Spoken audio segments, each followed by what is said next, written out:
Madame, monsieur, bonjour et bienvenue sur DJFM pour notre émission mensuelle Parole de politique. Voici les titres. Flash info local, national, international, accompagné de reportages. Nous ferons le tour de l'actualité politique. Nous vous aiderons à comprendre ce qu'est le 49.3, très utilisé ces derniers temps par le gouvernement avec le décryptage de Noémie Carnet. Albin Texera est allé vous rencontrer, ce sera dans le Micropole, notre micro-trottoir politique. Nous débattrons aussi avec le coup de cœur et le coup de gueule de nos chroniqueurs. Nous rigolerons avec la parodie politique du mois. Et enfin, Bertrand Gaziglia, maire de Tourette-Levens, répondra à nos questions. C'est notre interview mensuelle. Avec moi autour de la table pour vous accompagner pendant cette émission, Noémie Carnet, Marion d'Horizon et Axel Fouquet. Bonjour à tous et merci pour votre présence. D'ailleurs, on commence avec vous Axel, c'est le Flash Info local.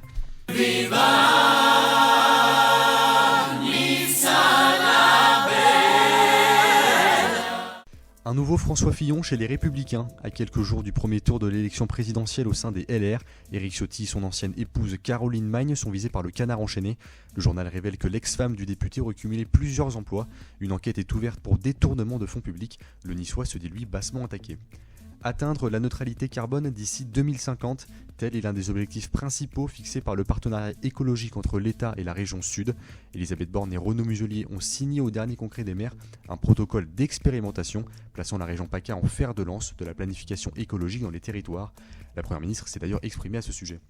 Alors ce fonds vert, en effet, moi j'ai souhaité que dès l'an prochain, on puisse mobiliser 2 milliards d'euros pour accompagner les collectivités dans leurs projets de transition écologique. Clash retentissant au Salon des maires. Après s'être longuement pris le bec au sujet de l'attribution de l'argent public, la tension est encore montée d'un cran entre Renaud Muselier et Éric Ciotti. Au moment de se serrer la main, le président de la région Sud a alors envoyé un « toi, tu vas morfler » aux députés niçois, signe de grande tension entre les deux hommes.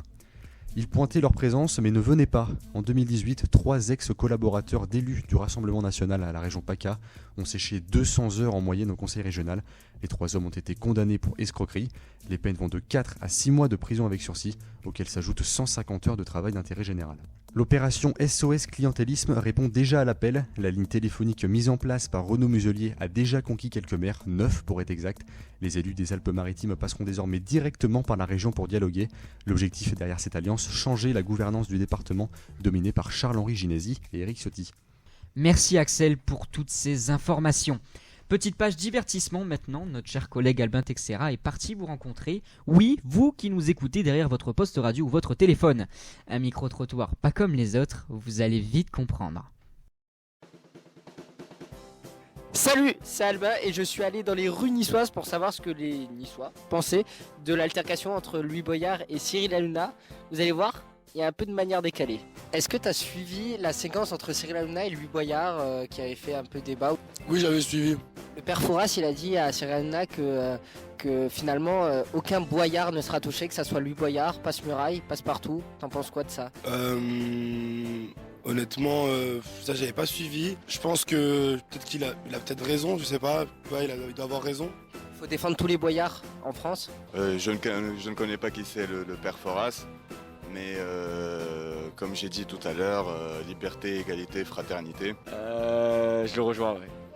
Il faut défendre tous les Boyards et notamment aussi Passe-Muraille et Passe-Partout. Voilà, tout le monde.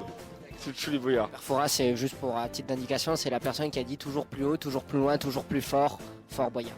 Ok. Un petit mot pour terminer. Ouais. Vive la France. Un micro-trottoir très décalé, décidément. On vous retrouve avec plaisir le mois prochain pour un nouveau numéro Albin. De notre côté, ne perdons pas de temps, Noémie Carnet, c'est à vous, c'est le Flash Info national.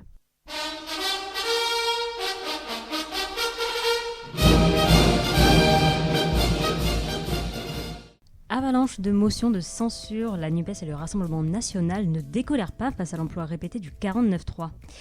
Mais le manque de soutien de la part des Républicains dans leur démarche leur barre la route à un renversement du gouvernement. Qu'est-ce que ça aurait voulu dire que Jean-Luc Mélenchon soit Premier ministre et Sandrine Rousseau ministre de la police des mœurs? C'est ce qu'a déclaré Éric Ciotti sur BFM TV pour justifier la mise en retrait des LR sur la question. Jordan Bardella, le nouveau visage du Rassemblement national. À seulement 27 ans, le petit protégé de Marine Le Pen a été élu président de son parti. Il met une raclée à son adversaire Louis Alliot en obtenant 85% des voix. C'est la première fois depuis 1972 que ce n'est plus un membre de la famille Le Pen à la tête du principal parti de la droite dure. Louis Boyard porte plainte contre Cyril Hanouna. Suite au violent clash des deux personnalités sur le plateau de TPMP, le jeune député LFI a décidé de porter plainte contre l'animateur pour injure publique. Il déclare mener une guerre contre Hanouna, mais plus largement contre le groupe Bolloré. Emmanuel Macron retourne sa veste sur la question de l'immigration. J'en ai conscience, parfois donner le sentiment de ne pas céder à des bons sentiments faciles, parce que je pense qu'ils sont sans lendemain. Et je pense que si je suivais cette voie, elle ferait basculer le pays vers les extrêmes, elle nourrirait les extrêmes xénophobes dans notre pays, et elle ne réglerait pas durablement la situation. Pourtant, 7 mois après sa réélection, le chef d'État montre une nouvelle facette de ses ambitions. Sur décision du gouvernement, l'Ocean Viking, bateau avec à son bord 234 migrants, a finalement accosté à Toulon. Auriez-vous laissé mourir ses enfants ? C'est la réponse de Gérald Darmanin, ministre de l'Intérieur, aux protestations du Rassemblement national. La guerre sans fin se poursuit entre Anne Hidalgo et Rachida Dati. Les deux rivales se sont encore tirées dans les pattes au Conseil de Paris. Cette fois-ci au sujet des taxes foncières, Dati dénonce une gestion désastreuse et un braquage avant de quitter la salle avec l'ensemble des élus LR. Respectez votre parole publique. Respectez votre parole. Nous refusons. Veuillez conclure, s'il vous plaît. Vous avez largement dépassé votre temps de parole. Des braquages des Parisiens que vous allez encore commettre.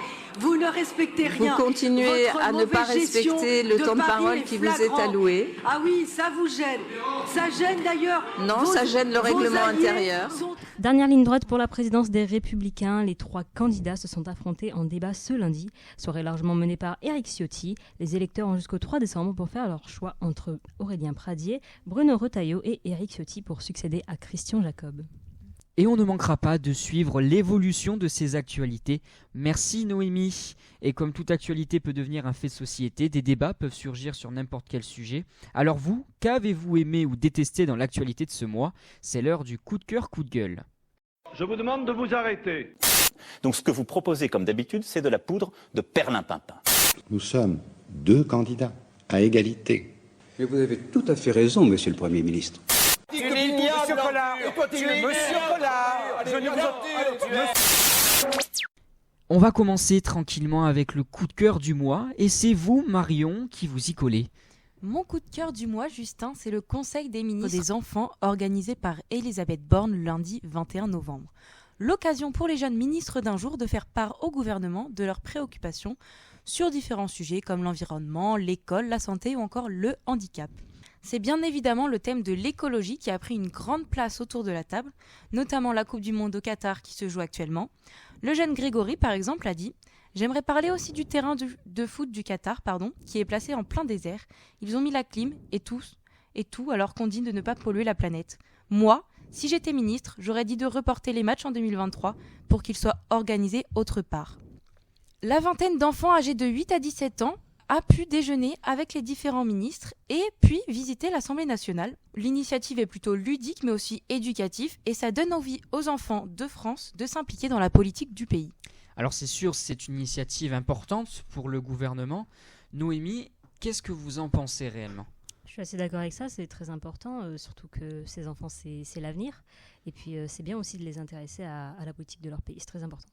Est-ce que vous ne pensez pas, par exemple Axel aussi, que c'est en réalité une action coup de communication pour montrer qu'en réalité Emmanuel Macron et son gouvernement sont proches de la jeunesse ? Oui, je pense que c'est surtout ça parce que en réalité, là c'était vraiment des jeunes enfants. Je pense pas qu'ils vont réellement prendre en compte ce qu'ils disent et c'est juste, je pense, pour se donner une bonne image et dire on fait participer même les plus jeunes à la vie politique du pays. On retiendra bien sûr que ça reste un coup de cœur intéressant. Marion, merci pour ce petit coup de cœur.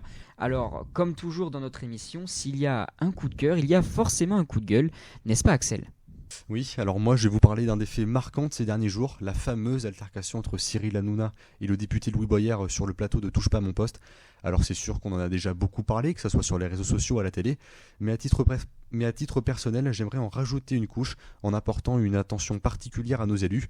Ils sont aujourd'hui de moins en moins respectés, que ce soit les maires, les députés ou les sénateurs, et cette altercation en est la représentation parfaite. On a un député qui est sur un plateau de télé et qui se fait brutalement interpeller par Cyril Hanouna, et je trouve ça tout simplement honteux, et je vous laisse écouter quelques échanges. Tu es venu ici pour faire le malin en Mais fait. attends, t'es en train de dire à un député qu'il n'a pas le droit de dire Non, mais quelque chose à la télé parce que le mec t'as est le droit de le dire. Non mais propriétaire de la chaîne. redescends de droits étages, Louis Boyard. T'étais député, t'étais chroniqueur ici, donc Bah oui, mais calme-toi. attends, Je mais te dis, j'ai pas le débat. Je sais même pas de quoi tu parles et t'es venu Bah, ici pour laisse-moi faire le malin. expliquer. T'as voulu faire un coup d'éclat. Mais c'est pas un C'est coup. très bien. Mais c'est toi qui es de la Pourquoi tu presse, viens on ici, peut tu vas me jouer parler avec. mal, je crois que j'ai peur de toi. moi. J'ai reçu plus de gens de la NUPES ici que Zemmour. Des députés, c'est grâce à nous. Mais t'as voté Ah oui. pour moi, toi? Va dans une chaîne, va dans un groupe où t'as le plus de liberté qu'ici. T'as même pas de liberté à l'Assemblée nationale. Dès que tu Bah, parles, apparemment, on n'a pas la dès que tu liberté parles, il de te ferme critiquer les. ici. Un irresponsable, Cyril. Et toi, Et tu fais du mal à la France. T'as rien fait pour les gens, toi. Qu'est-ce que t'as fait pour les gens, toi? T'as rien fait à part Ah ouais, mettre j'ai un rien costume fait. et faire Bah un alors, brushing. toi, t'étais où quand Allez. il fallait aider les Allez, migrants? tais-toi, Non, mais t'es t'es sérieux venu ou quoi? ici, tu prenais ton cachet, tu faisais le malin. On a donc compris, Axel, que cette situation ne vous convient pas et que vous êtes bien sûr contre ce qu'a fait le présentateur Cyril Hanouna sur C8. Marion d'Horizon, qu'en pensez-vous? Je trouve qu'on respecte de moins en moins nos élus en France et c'est vraiment un problème parce que c'est nous qui votons pour eux, donc on se doit de les respecter. Et même si on est connu comme Hanouna, on n'a pas le droit de mal parler à un élu. Je trouve que c'est un manque de respect. Il a fait une erreur? Oui, pour moi, il a fait une grosse erreur. Bon, bien sûr, il s'est excusé derrière, dans une autre émission. Il est quand même accusé de différentes choses, c'est-à-dire Louis Boyard, comme la France Insoumise, a mené un certain nombre d'accusations envers l'animateur, mais aussi l'émission. Noémie Carnet, est-ce que selon vous, ces accusations peuvent être fondées? Alors, les récents faits et l'actualité autour de Bolloré est fondée et réelle, c'est concret. Après, la manière de faire et la manière d'accuser, je pense que c'est ça qui a réellement posé problème parce que certes, il y a la liberté d'expression, mais il y a aussi le respect et là, le respect n'a pas été respecté. Et sur notamment l'accusation faite à Cyril Hanouna de faire monter le racisme avec son émission. Ça, c'est une accusation grave qui n'est pas forcément fondée et je pense que c'est une erreur de la part du député d'avoir fait cette accusation publiquement. Bon, dans tous les cas, on retiendra qu'il y a eu des erreurs des deux côtés. Cyril Hanouna a sûrement mal réagi en insultant le député. Il y aura une poursuite au niveau des tribunaux, vu qu'il y a eu des dépôts de plainte de part et d'autre qui ont été déposés pour les différents faits. On suivra bien sûr l'affaire de près dans ces prochains mois. Nous l'avons évoqué brièvement avec vous, Noémie. Lundi 21 novembre a eu lieu le premier débat opposant les candidats à la présidence du parti politique des Républicains. Mais quelles étaient les attentes des représentants politiques avant le débat? Reportage Gaël Muffat-Méridol. Pour les trois protagonistes, il est l'heure de confronter leurs opinions à 15 jours du premier tour. Après une élection présidentielle perdue avec un score de 4,8% pour leur candidate Valérie Pécresse et des législatives en demi-teinte avec 62 députés, il est important pour les Républicains d'avoir un débat afin de connaître la réelle position du parti au sein de l'échiquier politique. C'est ce qu'explique Mathieu Taon, collaborateur parlementaire de Christelle Dintorni, une députée proche d'Éric Ciotti. Ce débat, il est essentiel pour les adhérents qui sont encore indécis. On est à 2 semaines d'une élection qui est cruciale pour le parti, pour l'avenir de la droite et des Républicains. Il faut regarder attentivement toutes les propositions et les programmes qui vont être dévoilés. Éric Ciotti apparaît comme le favori de cette élection interne. Finaliste du Congrès pour représenter le parti lors de la présidentielle, le député des Alpes-Maritimes prend de l'importance au sein des Républicains. De nouveau nommé rapporteur au sein de l'Assemblée nationale, l'élu niçois incarne la ligne la plus radicale de sa famille politique. Une idéologie que ne partage pas entièrement Bruno Retailleau, principal challenger d'Éric Ciotti lors de cette élection. Pour Mathis Pozzuelos, membre de l'équipe de campagne de Bruno Retailleau, les positions vont se clarifier. Bruno Retailleau veut construire un nouveau parti, à la différence de Éric Ciotti ou d'Aurélien Pradier. Bruno Retailleau veut rassembler toutes les droites du parti, contrairement à Éric Ciotti qui, lui, cherche plutôt une union des droites avec d'autres partis. Aurélien Pradier qui, lui, veut se rapprocher davantage des centristes. Voilà, Bruno Retailleau, il veut vraiment élargir toute la base militante à toutes les sensibilités politiques de droite, du centre et de la droite dure. Les réponses ont-elles été apportées avec ce débat? On ne sait pas, mais nous en reparlerons avec notre prochaine émission, celle du mois de décembre. Qui ne s'est jamais posé de questions sur le fonctionnement de notre société? Évidemment personne, et c'est tout l'enjeu de notre prochaine chronique, le décryptage. On vous décrypte chaque mois un élément qui vous permettra de vous coucher moins bête ce soir. Le décryptage, c'est donc tout de suite avec Noémie Carnet. Noémie, qu'allez-vous nous décrypter ce mois-ci?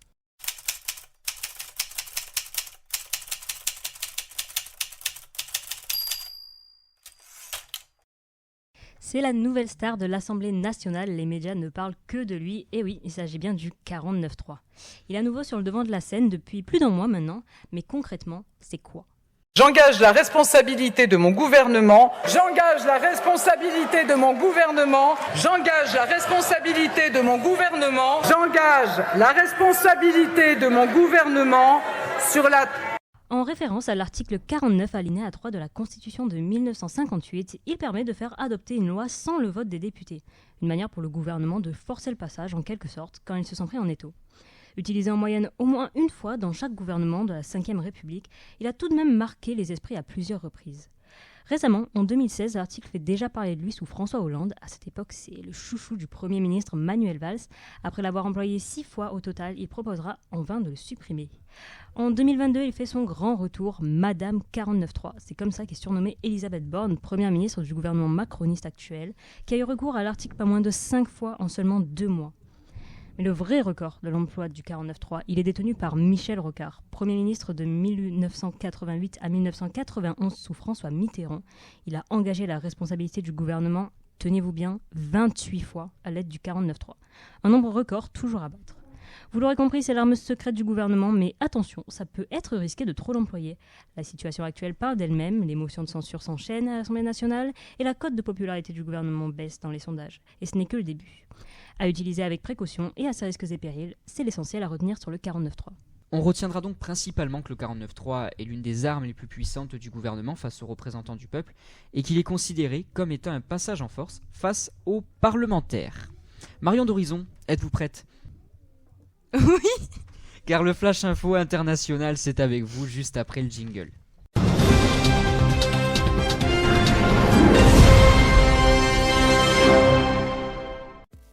Les élections de mi-mandat aux États-Unis le 8 novembre ont divisé la politique américaine en deux.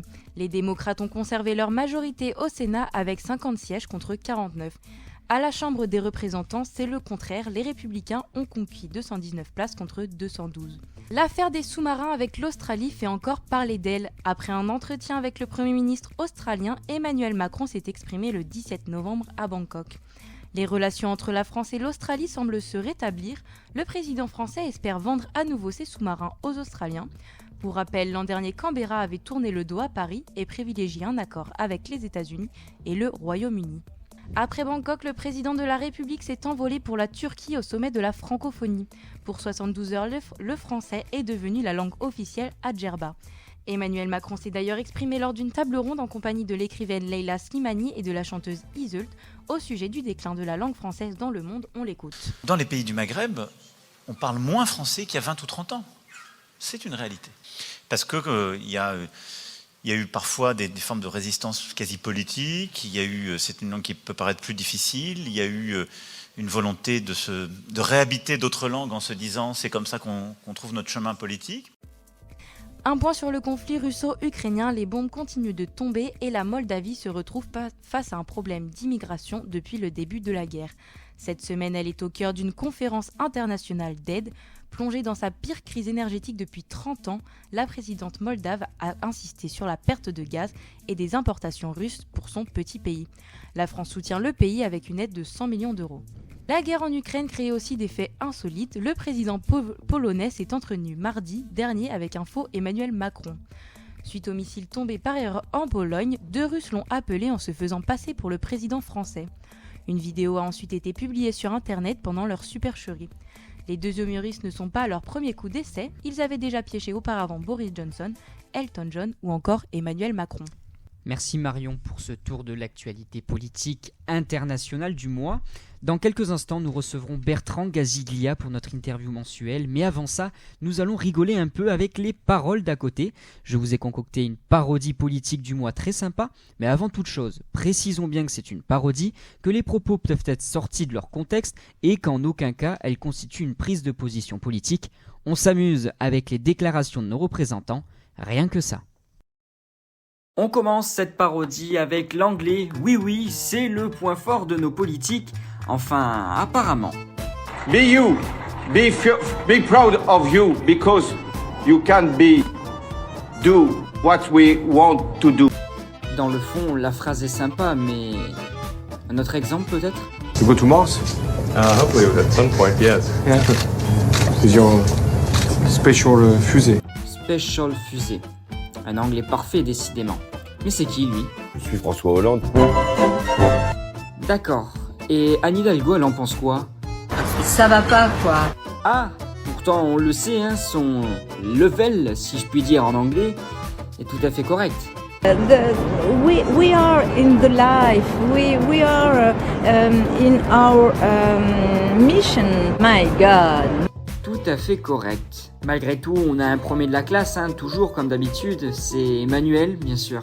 Écoutez-moi ça. This is a huge mistake.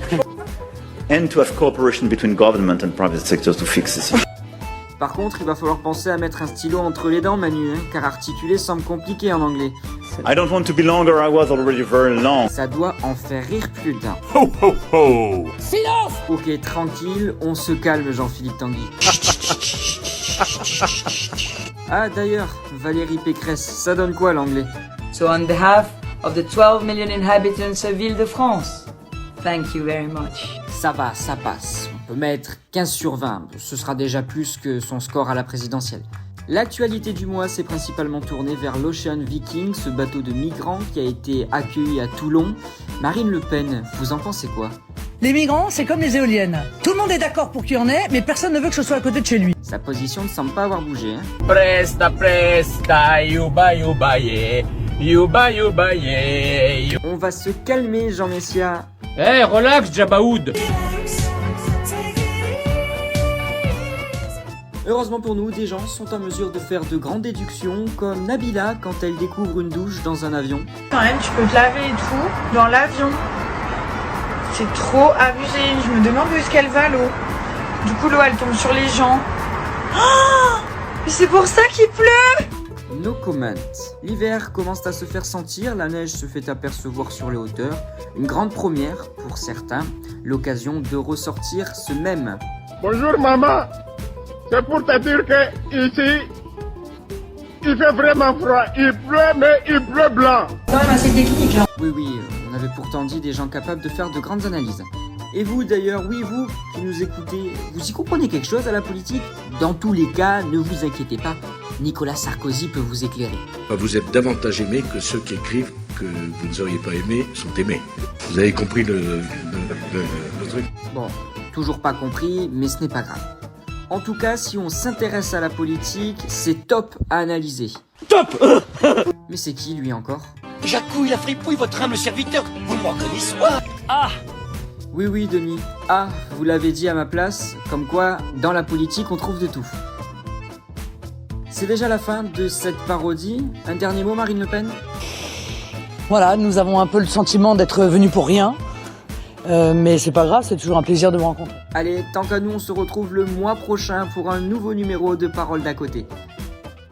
On peut rire de tout, même de la politique, et ça fait du bien. Sans plus tarder, le moment que nous attendons tous, l'interview politique du mois. Et vous dites des bêtises, Nadine Morano, vous ne maîtrisez pas le sujet. Vous ne savez pas, Christian Estrosi. La fraude fiscale dans le pays aujourd'hui, elle est de 80 milliards d'euros. Vous voyez que je suis très raisonnable puisque j'en récupère 6 milliards par an. Faut y arriver. Bonjour Bertrand Gaziglia. Bonjour. Vous êtes maire de Tourette-Levens dans le 06, conseiller métropolitain, conseiller au président du conseil départemental des Alpes-Maritimes, mais aussi maître de conférences associé à l'Université Côte d'Azur, comme vous êtes aussi enseignant de droit de la presse à l'école du journalisme de Nice. On commence sans plus tarder avec notre première thématique qui est, comme nous l'avons évoqué précédemment, l'élection du successeur de Christian Jacob aux Républicains. Elle aura lieu le 4 décembre prochain.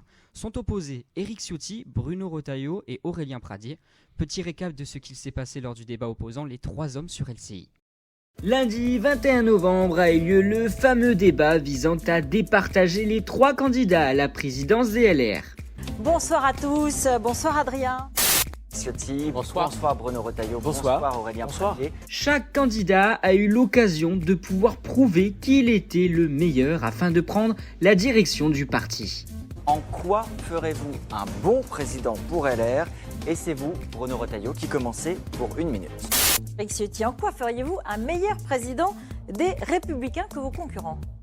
Pour 1 minute, Aurélien Pradier, vous êtes le Benjamin de cette compétition. En quoi feriez-vous un meilleur président des Républicains?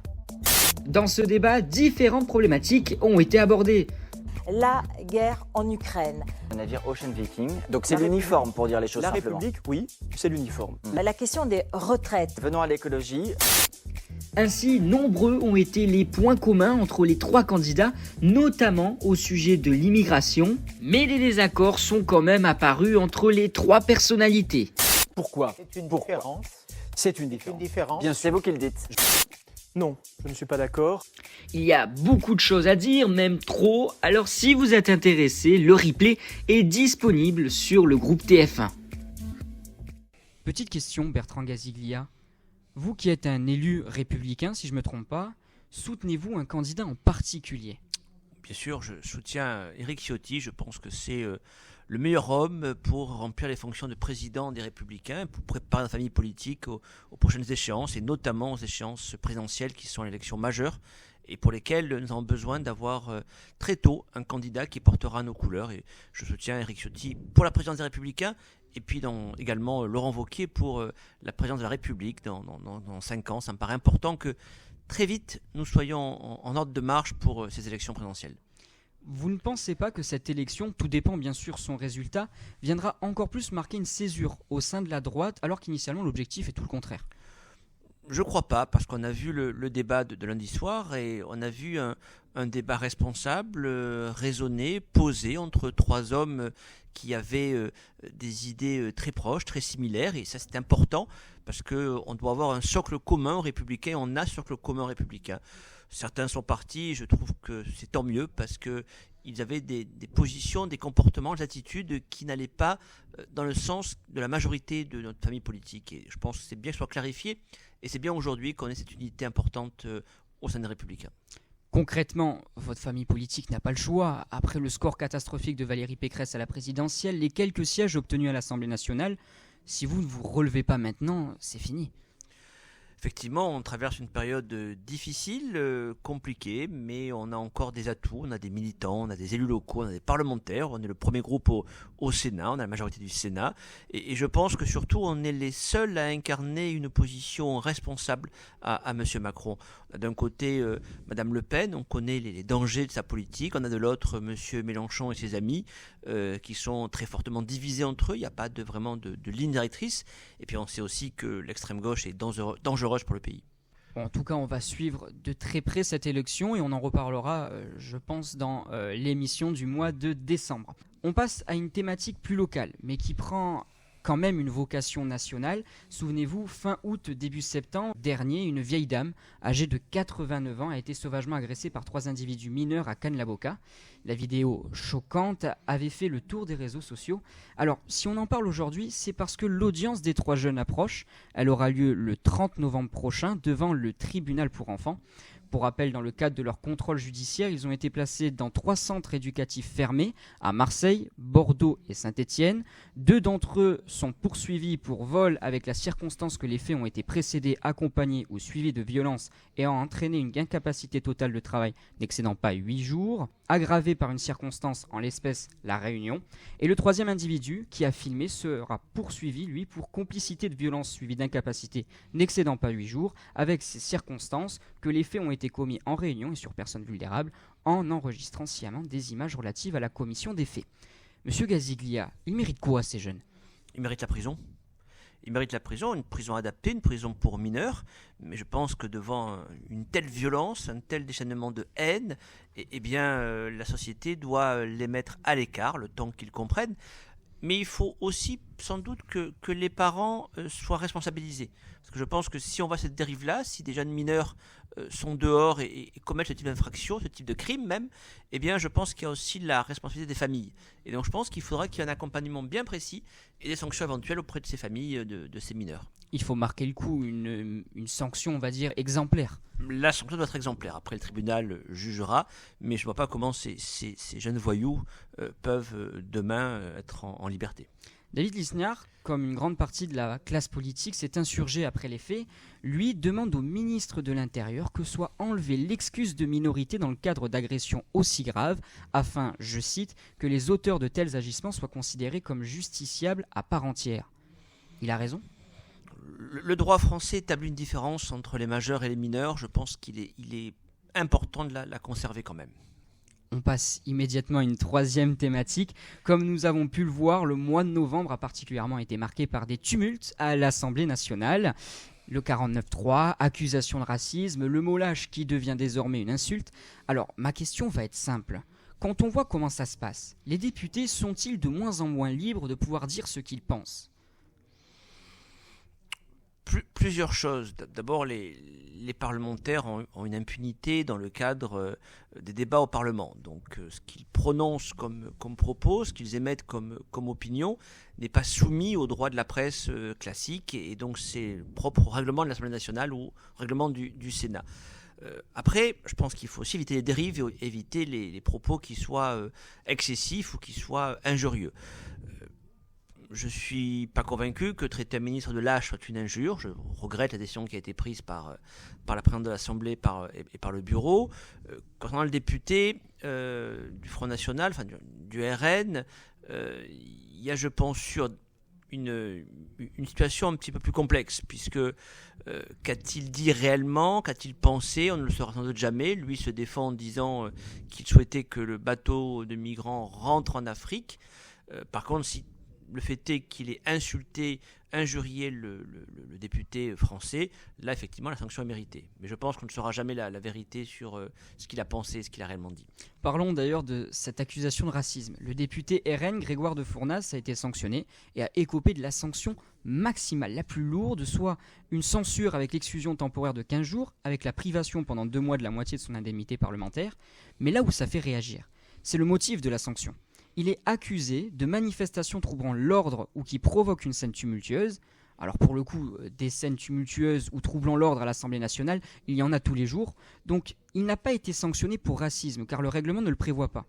Est-ce qu'il faut changer des choses sur cette réglementation ? Non, il ne faut pas changer la réglementation. Je ne suis pas favorable à ce qu'on change à tout bout de champ les règles qui sont installées depuis parfois des décennies. Il faut faire avec. Il faut que les parlementaires puissent continuer à avoir une liberté de parole, ça me paraît essentiel.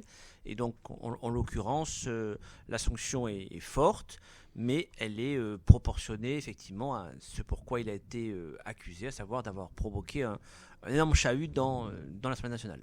On parle du 49.3 ? Si vous voulez. Ce dernier a été très utilisé durant ces dernières semaines par la Première ministre. On l'a beaucoup évoqué dans cette émission. Bertrand Gaziglia, le 49.3 est un outil pour le gouvernement, mais n'est-il pas trop utilisé en ce moment ? On a une situation qui est assez originale, puisqu'on a un parti, la République En Marche, qui a une majorité très relative à l'Assemblée, qui gouverne donc avec difficulté, parce qu'ils n'arrivent plus, ou ils ne veulent peut-être pas non plus négocier, discuter et utiliser toutes les armes du débat parlementaire pour faire avancer les textes et pour les faire aboutir. Ils ont le 49.3, c'est la Constitution, c'est les normes, mais ils appliquent, en tout cas ils utilisent les outils qu'ils ont à leur disposition, et ça me paraît responsable et normal. On le sait, la population a de moins en moins confiance envers la politique et les politiques, donc voir que le gouvernement passe en force, sans même respecter la voix des représentants du peuple, ça ne va pas arranger la situation. Cette situation-là, à mon avis, ne pourra pas durer éternellement. Parce qu'à un moment donné, je pense qu'il faudra qu'une solution apparaisse, soit il y aura un accord de gouvernement, à quoi je ne suis pas très favorable parce que je pense qu'ils ont peu de points communs avec la République En Marche, soit il faudra une solution, soit il faudra peut-être même une démission du président de la République. Donc je pense qu'à un moment donné, il faudra que la parole soit rendue au peuple français. Vous avez presque répondu à la dernière question, mais si le gouvernement n'utilise pas ce droit aujourd'hui, il a quoi comme solution, réellement ? La discussion, le dialogue, et essayer de trouver texte par texte des accords avec les autres partis politiques qui sont à l'Assemblée nationale. Cette interview touche à sa fin, mais il nous reste quelques petites minutes. C'est le moment de votre carte blanche. Chaque invité politique a la possibilité de s'exprimer pendant quelques minutes sur le sujet de son choix. La parole est à vous, Monsieur Gaziglia. Alors, j'ai rien préparé, donc je vais essayer d'improviser quelque chose. Je pense que je pourrais parler effectivement de la Coupe du Monde de football qui vient de débuter. Le football, c'est une grande passion, le football, c'est une grande fête. Cette Coupe du Monde au Qatar, elle commence mal. Elle commence mal parce que d'abord, elle se passe l'hiver. Et c'est vrai qu'on est habitué, en tout cas dans le dans l'hémisphère nord, on est habitué à des Coupes du Monde l'été, avec un caractère beaucoup plus festif. On se retrouve à la terrasse des cafés, on est presque en vacances. Et donc, on a l'habitude d'associer le football à la joie, au bonheur, à la fête. Et par la saison qui a été retenue, ça nous perturbe un petit peu. Voilà. Déjà, on est perturbé par cela. Après, le Qatar n'est pas un pays de football. Et effectivement, je trouve regrettable qu'il ait eu la Coupe du Monde parce qu'il n'y a pas une tradition de football dans ce pays-là. C'est dommage, c'est regrettable. Je pense que ça aurait pu être le tour d'un pays africain. Le Maroc postulé. Peut-être que le Nigeria aurait pu obtenir la Coupe du Monde. Bon, l'Afrique du Sud l'a eu il y a quelques années.